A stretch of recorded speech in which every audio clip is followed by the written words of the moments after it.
কেনেকে পাহৰো শৈশৱ ধেমালি দুয়ো ডাঙৰ হলো উমলি জামলি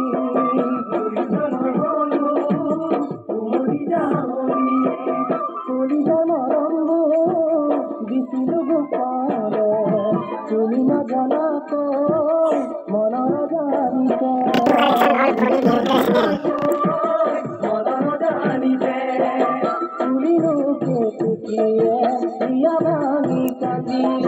থাকিব মই নোৱাৰো তোমালৈ মনত পৰে